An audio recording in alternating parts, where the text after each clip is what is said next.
Hey, how's it going, man? Good, how are you? Oh, I've got no complaints. Just spent a whole bunch of time out in the garden. Good. Well, it's raining here, so not a good garden day, but that's nice. It's raining there, hey?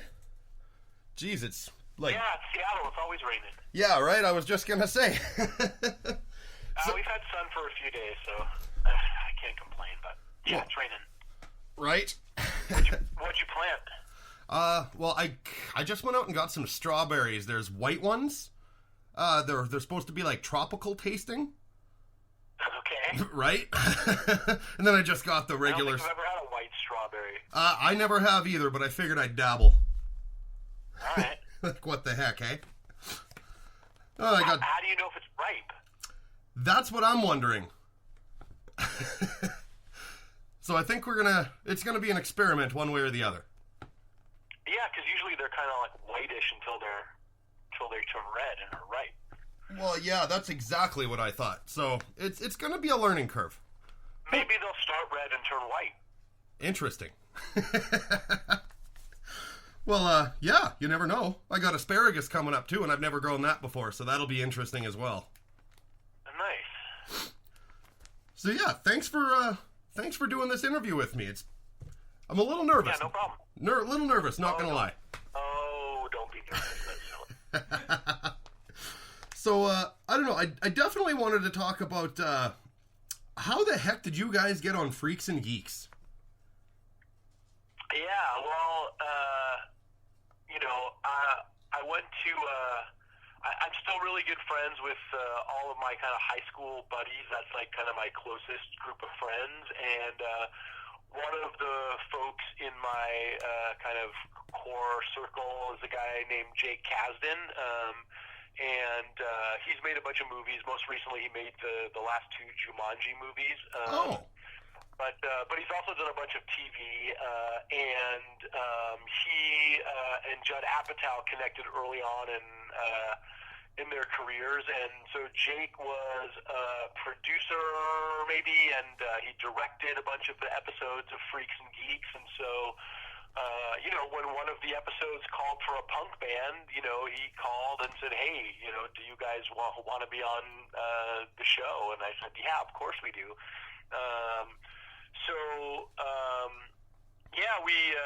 I don't remember if we were on tour at the time or not, but it was really fun. I remember the wardrober called us and asked for all of our sizes and everything, and we went down to wherever it was, the Universal lot, and we went to wardrobe, and they had just these racks and racks of 80s punk clothing, and we had to try on a bunch of stuff, and they took Polaroids of us in our leather pants and vests, and we picked some stuff out, and then we went we shot. I think we spent a day on the set at a place called Al's Bar in Los Angeles. Okay. At the time, none of those guys who all went on to become famous were famous. So, it wasn't like we were starstruck at, Seth Rogen or James Franco or any of them. Well, no, right? We didn't know any of them were. They had all these, they had these stuntmen who were crowd surfing, and, they paid all these people to pretend like they liked us while we were playing. Nothing like that, hey? And somebody would come up in between takes and wipe the sweat off my face, and it was really fun. It was and who knew that it was going to become such a sort of cult favorite and last so long. Right? I remember we took a break and we were eating lunch, and we were sitting with Jake, who was one of the most important people on the set, and I have to imagine that everyone was wondering why this dumb punk band was sitting at lunch, why the director was sitting at a table with the punk rock band from the episode. But yeah, it was really fun. It was fun to see. The show went off the air, got canceled before our episode aired. Oh, is that what happened?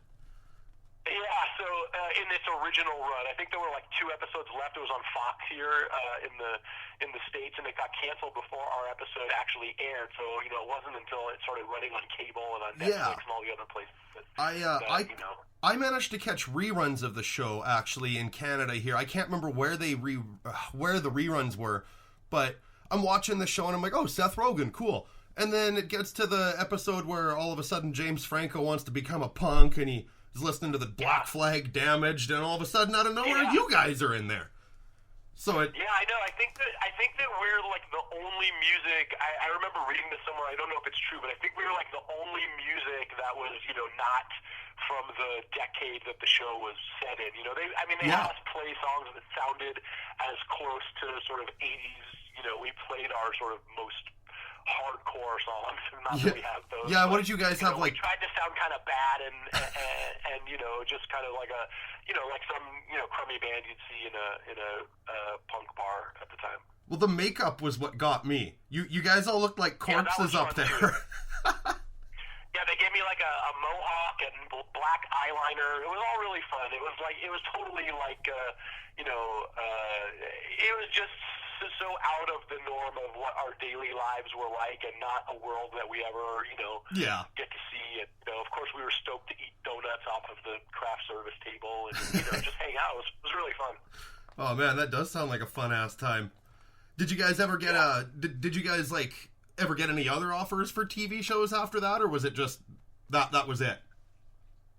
No, I think the niche for pop punk bands on TV shows is pretty small. We got songs and things here and there, but no, we were never actually appeared in something as a band. That was the only thing. It started with you guys and Freaks and Geeks, and it ended with Blink-182 and American Pie, did it? Yeah, I guess so. Yeah, there you go. We were actually, nobody ever says Diesel Boy. They're in the show. They're going to see a band called Puss. Yeah, I forgot that's what they called you guys. And there's a scene where James Franco's trying to impress this punk girl, which is why he ends up at the show. And they're watching us play, and he goes, "Puss rules!" And she says, "It's Puss," and they're on next. So we're the band opening for Puss. That was one of my favorite episodes of that show. I'll give you that. Well, thanks. Yeah, me too. So you were mentioning earlier that you can also barely listen to cock rock these days. It's your least favorite. Is it just because it was played so much, or it's everyone's favorite and it just drives you nuts kind of thing? I don't really know. I don't love the way it's recorded. We had a short window to record it in, and I don't love the way it actually sounds, but well, that guitar tone is quite legendary. There are definitely some songs I really like on there. I think there's a spirit to it that is just different from the other stuff that we did. When all the songs that ended up on that record were just songs that we had from just being a local band and playing, and that we never intended them to be recorded or to be heard by lots of people. So there is kind of like a sort of just dumb, carefree kind of who cares kind of vibe and attitude about those songs that I think is probably, if I had to guess, probably what speaks to people. Whereas the subsequent records, were written, we knew people would hear them, and I think we probably spent more time crafting them and working on them. I think there's just something fun and dumb and sort of juvenile and lighthearted about that batch of songs that I don't know, seems to resonate with people. Yeah, I get that, because there's something about the way that real life in the big city is. It just, that song in particular to me, I wanted to cover that with my band for the last 10 years, but we also want to extend it by 2 or 3 minutes too, because we just feel it's too short, and it's so damn good. Well, there's nothing wrong. Thank you, first of all. But yeah, there's nothing wrong with putting your own stamp on it, for sure. I don't remember. I don't know. I don't remember specifically writing that one or where sort of where that one came from. But it's one of the more quote serious ones on that record. Maybe the only one.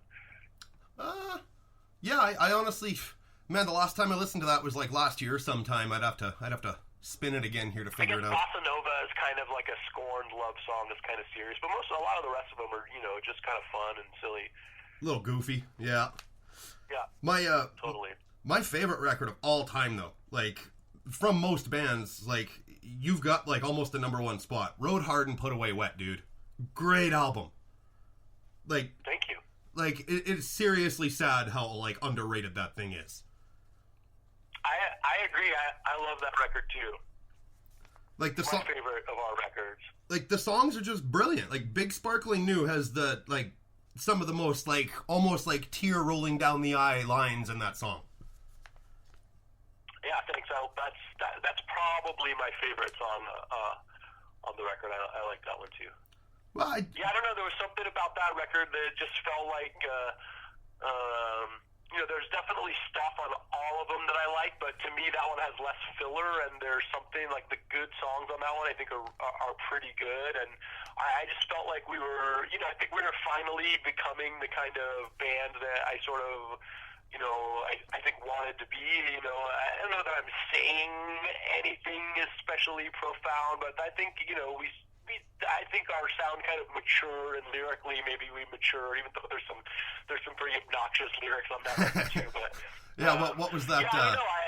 It felt like, I don't know. For me, it did. It felt like we turned a corner, and I know a lot of my peers at the time, were saying the same thing. I remember one of the last times I saw Tony Sly, he was talking about that record and saying that he really loved that record, and that meant a lot to me too. So it may be underappreciated by the punk rock, masses or whatever. It's definitely sold the least of all of our records, but it does feel like, people who I respect and, whose body of work I also like, seem to like that record too, which, is meaningful.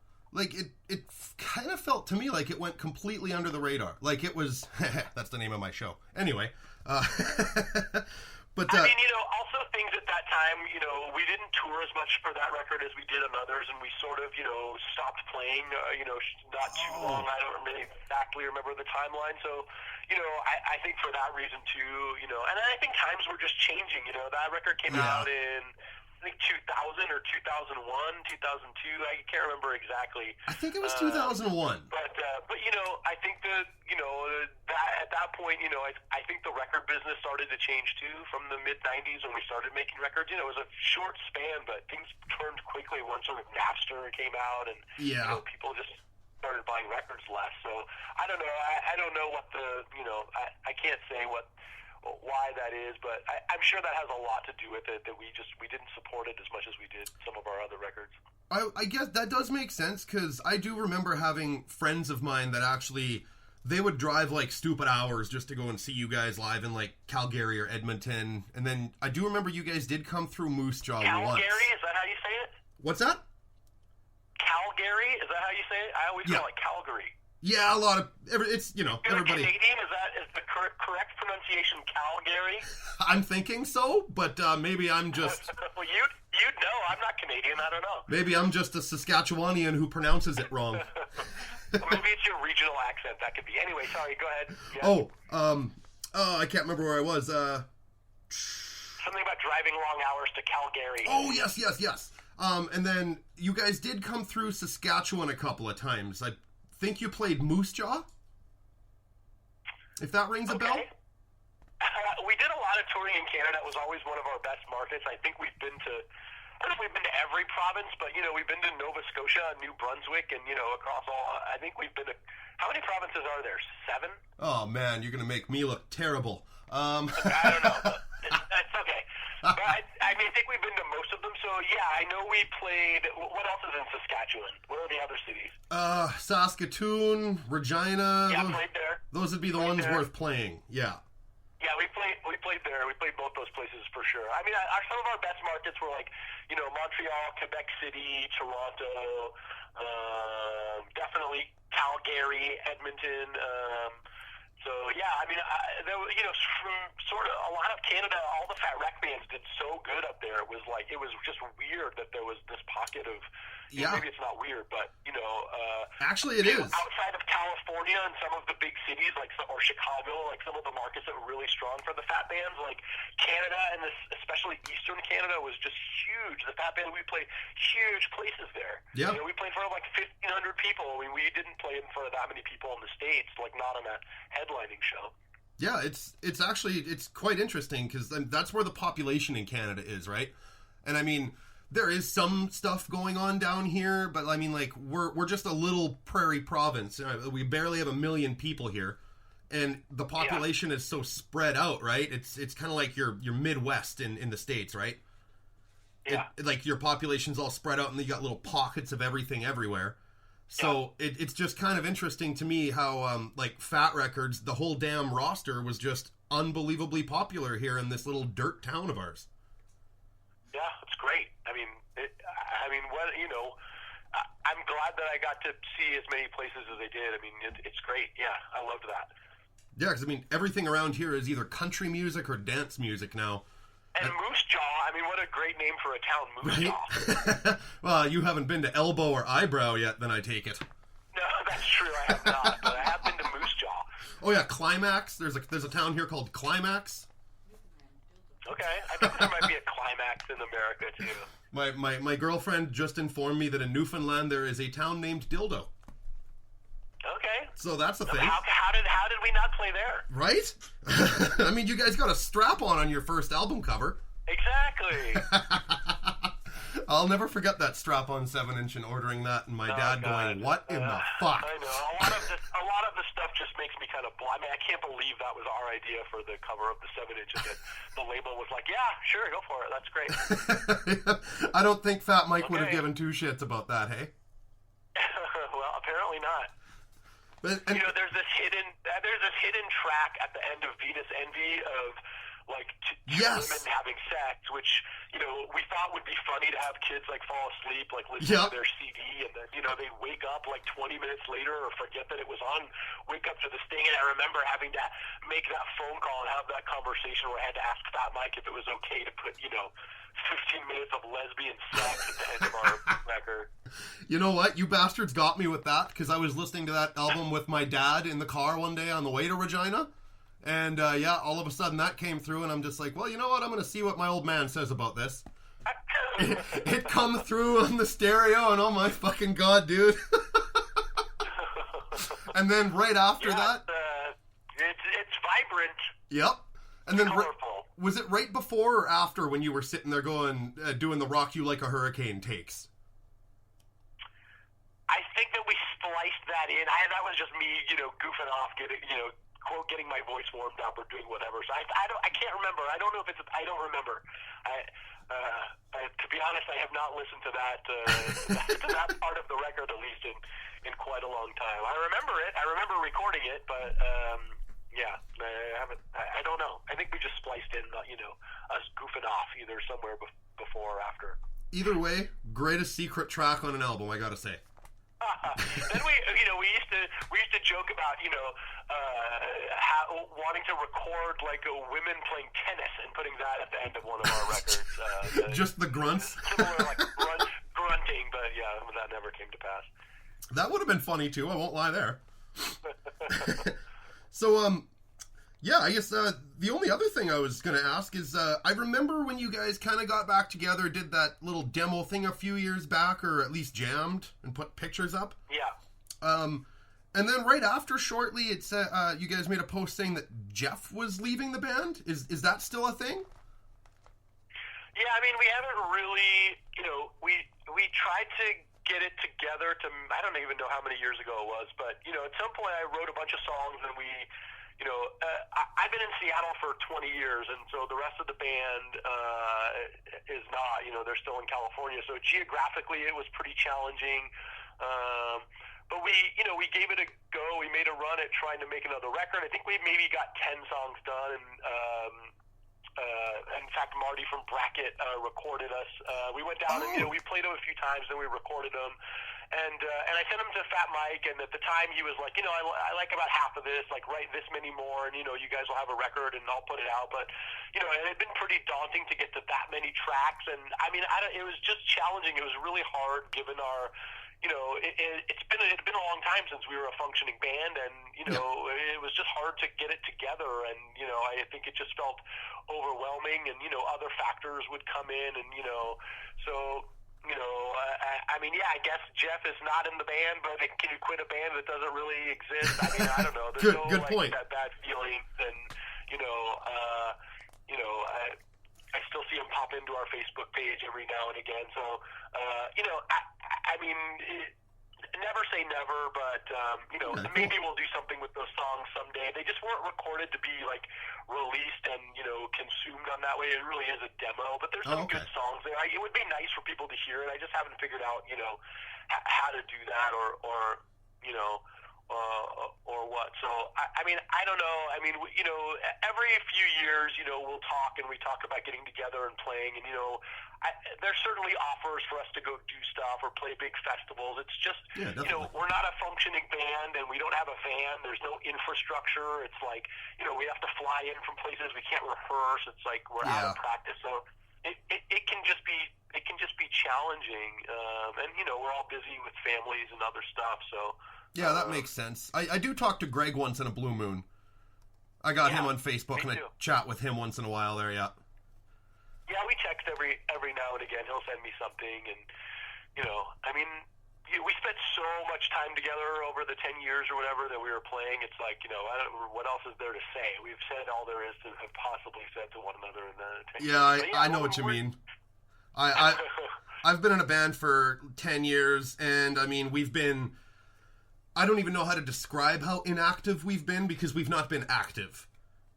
We've never played a show. We just get together, record. 10 years in the band and never a single show? Well, I guess I try to call it a single show, but it was in a basement with a bunch of high school kids, and halfway through our first song, all these kids just decided to go into a bedroom and smoke dope. All right. That was our first show. I would take some pride from that. That was our first show, and my guitar player doesn't consider that a show. What's that? We've had worse. Oh, I guess. Yeah, I could only imagine. Being in a touring band, you'd probably have no one show up at least once. Well, don't let that. I mean, every 10 years you guys could do another show, I feel like. Yeah, the anniversary show. We were never really into playing the shows, though. I preferred recording. And then our bass player decided to move to Lethbridge, Alberta. So that's like a 6-hour drive from where I live. Yeah. And we're trying to work things out. Like whenever he comes back down for visiting, we'll do a couple of recording sessions, and if anything comes out of it, we'll maybe release it as a single. Really, that's where we're kind of at now.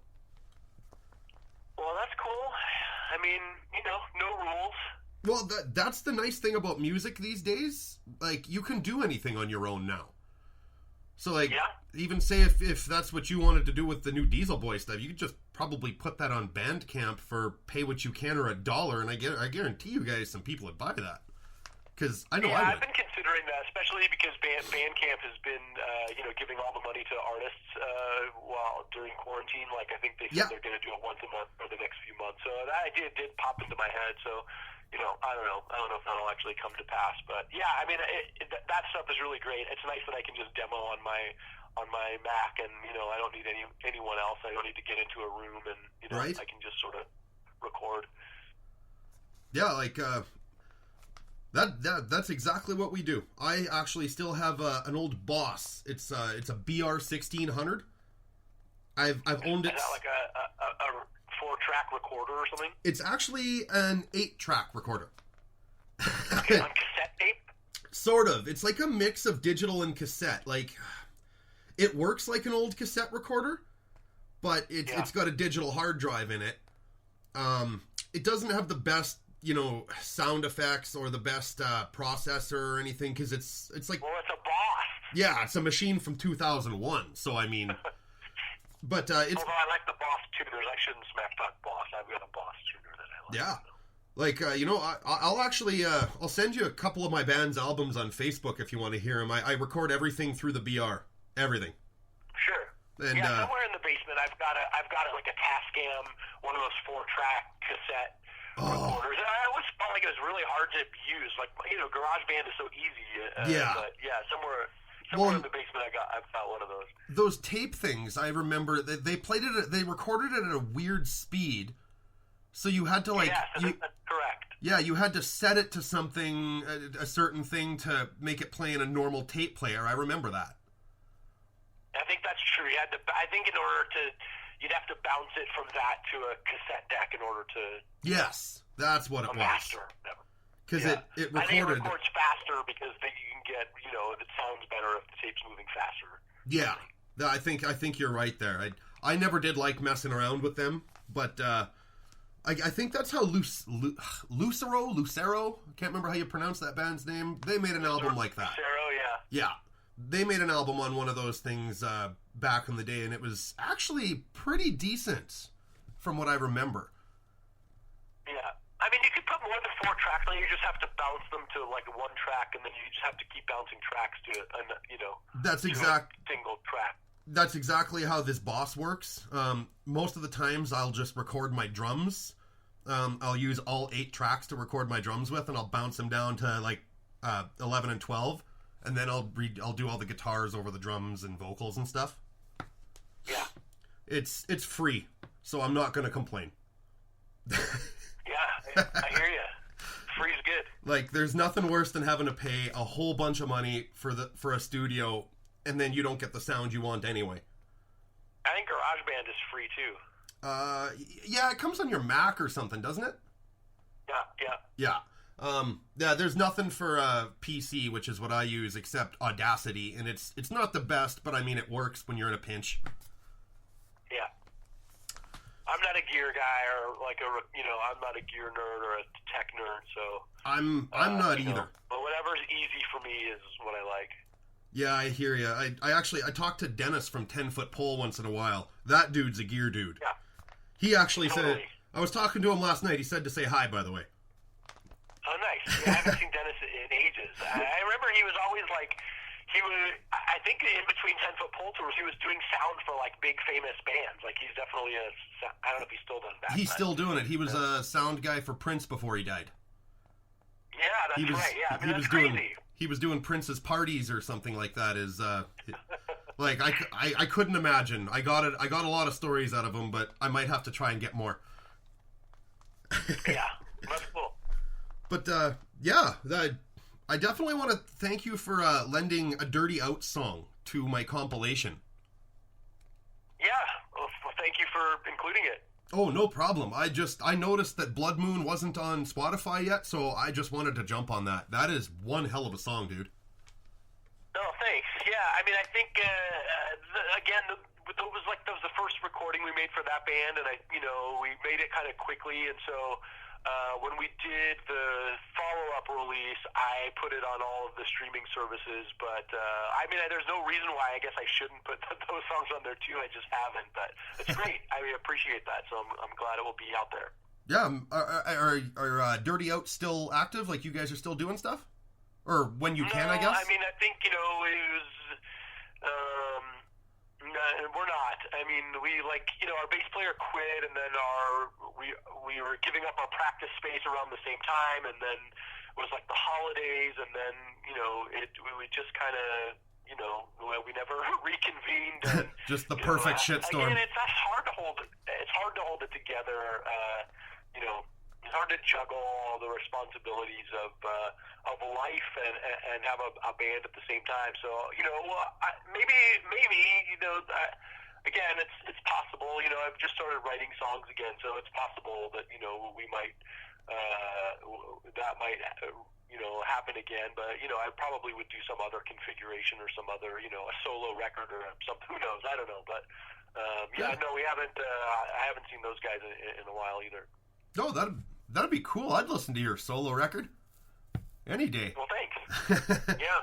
There's a couple of songs I feel like you probably did just write on acoustic that made it onto the Diesel Boy records. Like, well, obviously the Waltz of the Disappearing Girl, but me and Kate. I was wondering about Me and Kate. That is one of my favorite songs on that whole record. Thanks.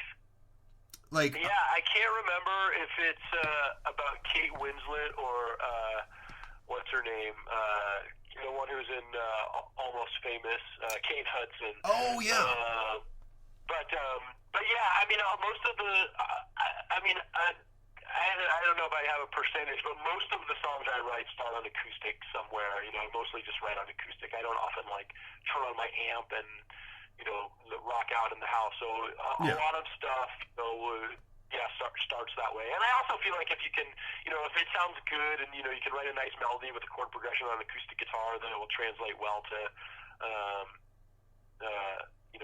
any kind of format. I'm also not a super technical guitar player, so but it does come out. Things do come out different if I write. It's hard to write, like kind of monster riffs on the acoustic guitar, but yeah, for sure a lot of our songs started that way. I'm sure me and Kate started that way. It's just it's like I don't know, like 3 or 4 chords in the whole song, and they're all kind of open chords. So yeah. It was at that time, there wasn't. I mean, all the songs that I wrote were going towards that. Not, there were probably songs. There definitely were songs that I wrote that didn't make the record, but for the most part, yeah. I mean, I'm not thinking about what they're going to be for when I'm writing them. I'm just kind of writing them, and then sometimes that's cool, man. Yeah. Like, I know. Also, I noticed there was one thing one of my friends wanted me to ask you about. Is it just me, or do you have a Drew Barrymore reference in every album?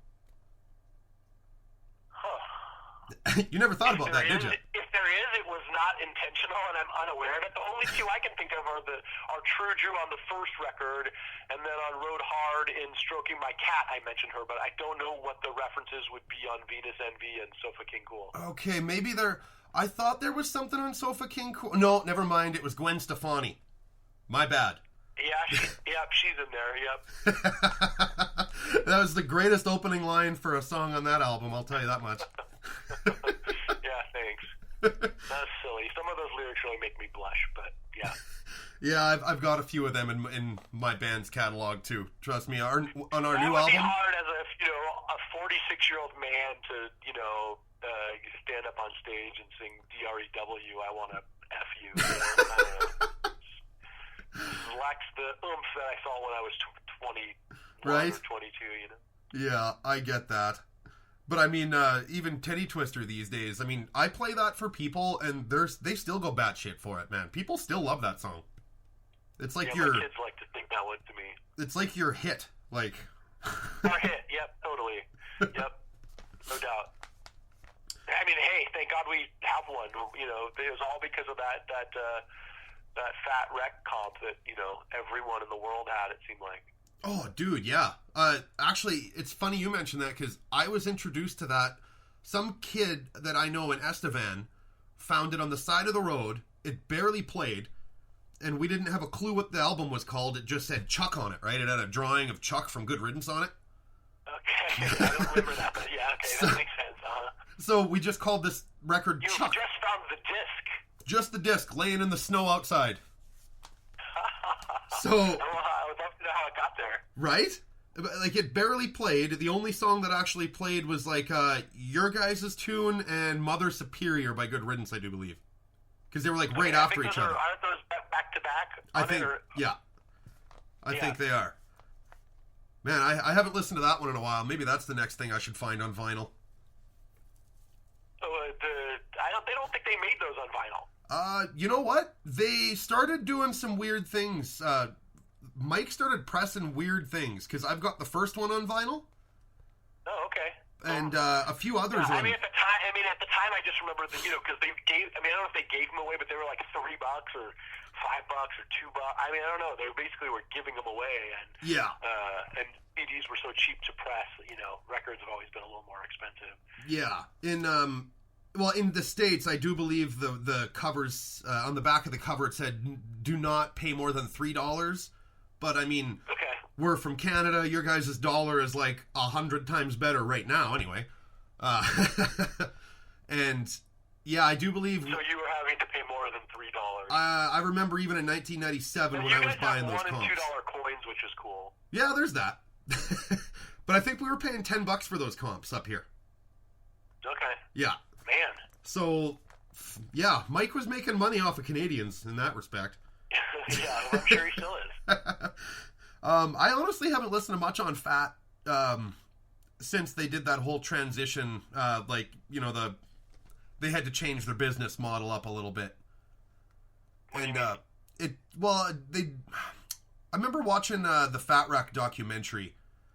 And basically what happened, what he said happened was they took too long to kind of transition from physical to digital, I guess. Uh-huh. So he said that kind of hurt them. And I just noticed that they started signing different kinds of bands. Like, he called it his, like, third wave of bands or something. Yeah. So I think he's trying to keep up with the times and, you know, music people want to hear. I mean, I'll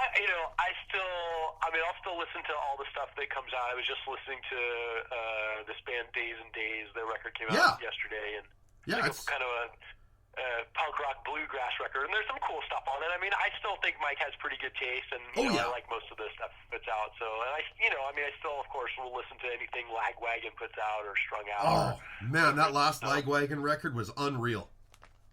Yeah, I liked it too. And like they're like the old veteran bands, they're doing great. Like, they're not changing anything, and like I don't know. Right, yeah. I've seen Strung Out here like 3 times now, and they just keep getting better. Is it just me, or do they just keep getting better? No, I think they keep getting better at their instruments. So they've been playing so long. I mean, they've always been a super tight band, and we toured with them a bunch, and never got tired of watching them play. They're all shredders, right? Like, I just caught them for the first time last year, or the year before that one, and then it was a choice between them and 10-Foot Pole, and I was like, shit, you're gonna make me choose? So I chose Strung Out, and don't tell Dennis. Yeah, I told Dennis. Oh well.